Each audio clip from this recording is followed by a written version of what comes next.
satu tuduhan oleh pihak BN bahawa kerajaan negeri tidak perlu membuat sebarang bayaran GST. Can I get a copy? Semua anda dapat? This is Kak Wan, so she's rest.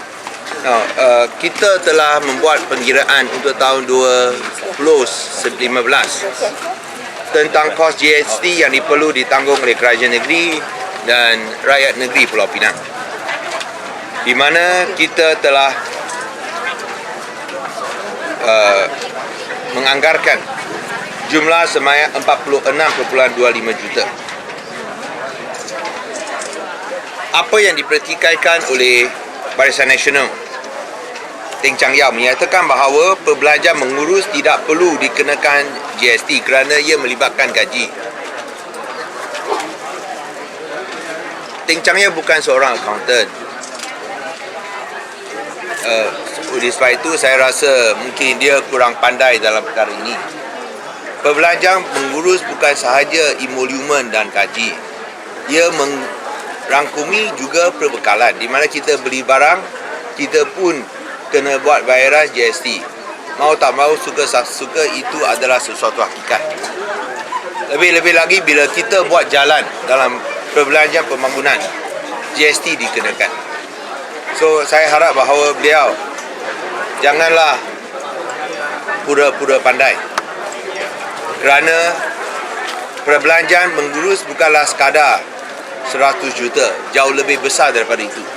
Kita hanya buat anggaran berdasarkan jumlah yang dikenakan GST. Bajet keseluruhan Pulau Pinang adalah hampir 900 juta ringgit. Dan kalau kita kira perbelanjaan mengurus dan perbelanjaan pembangunan, tak sampai pun 900 juta ringgit. Dia hanya 271 juta saja. Bajet keseluruhan adalah 900 juta ringgit. Tapi sekiranya BN dan Teng sebagai pengurusi BN menyatakan kerajaan negeri tidak perlu membayar 46.3 juta ringgit, saya harap dia boleh bagi garanti kalau kita bayar, dia akan bayar. Tapi kerana beliau bukan seorang menteri, malah bukan seorang ahli parlimen, malah bukan seorang adun, kerana beliau telah kalah 2 kali selepas ditolak oleh rakyat Pulau Pinang sebanyak 2 kali. Saya rasa sebarang jaminan yang beliau beri tidak bermakna. Lebih baik datang daripada seorang menteri. Dan hari ini saya nak minta menteri membuat sokongan ke atas apa yang dinyatakan oleh Barisan Nasional Pulau Pinang, bahawa kerajaan negeri tidak perlu bayar GST 16.3 juta, MBBP Majlis Bandaraya Pulau Pinang 14.4 juta, MPSP 4.96 juta ringgit, PDC Perbadanan Pembangunan Pulau Pinang 7.5 juta, dan PBABP yang membekalkan air 3.1 juta ringgit. Keseluruhan 46.3 juta. Yang 1.7 juta ialah kos pengurusan GST. Menjadi keseluruhan perbelanjaan yang terpaksa ditanggung oleh kerajaan negeri dan juga rakyat Pulau Pinang sebanyak 48 juta ringgit. Tak boleh lari punya. Nah, sekiranya mana-mana menteri boleh memberikan jaminan secara bertulis, kalau kita perlu bayar jumlah ini, maka ini akan dibayar ganti rugi oleh menteri tersebut. Baru kita yakin bahawa kerajaan negeri tak perlu bayar GST. Bukan sahaja Pulau Pinang kena, semua negeri-negeri di Semenanjung Malaysia dan juga di Sabah Sarawak pun kena. Hanya kerajaan pusat saja tak kena. So itulah sebabnya kerajaan negeri menyatakan bahawa pilihan kecil ini penting untuk tolak GST.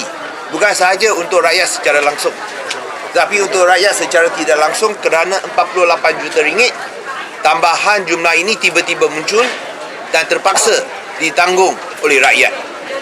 Kalau tak bayar 48 juta ringgit ini, projek jalan tak jalan, projek longkan tak alih, projek taman tak jalan, projek naik taraf pasar tak jalan, projek gelangan futsal tak jalan, dan juga projek Dewan Orang Ramai yang kita dah rancang dibina di Kampung Pelet di antara Kadun Penanti dan Perkhidmatan Pasir, ia pun tak jalan.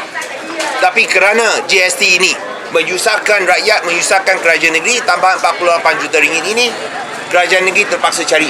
Kerana kita tak mau rakyat disusahkan, kita mau rakyat diutamakan. Oleh itu, kita akan cari wang itu untuk memastikan semua projek-projek awam terus berjalan. Tetapi di sini kita lihat BN tak bantu, tak apa. Tetapi pula nak tipu menyatakan ini tidak melibatkan kerajaan negeri. Di sini saya harap bahawa cari seorang menteri BN mana-mana yang berani untuk memberikan garanti, jaminan. Macam dia beri jaminan untuk 1MDB. Bagi garanti kepada kerajaan negeri Pulau Pinang bahawa sekiranya kerajaan negeri Pulau Pinang terpaksa bayar, mereka akan bayar balik kepada kerajaan negeri Pulau Pinang. Tengok mereka berani tak? Jangan main-main tentang perkara GST sini. Ini satu beban yang besar kepada rakyat Pulau Pinang. Okay, any questions on this? Ini jelaslah. Kadang-kadang kalau kalau Ting Chang Yao bukan BN, pengurusi BN, saya pun tak jawab kerana dia bukan accountant, dia tahu apa. Tapi kerana dia pengurusi BN, itu sebab saya kena jawab.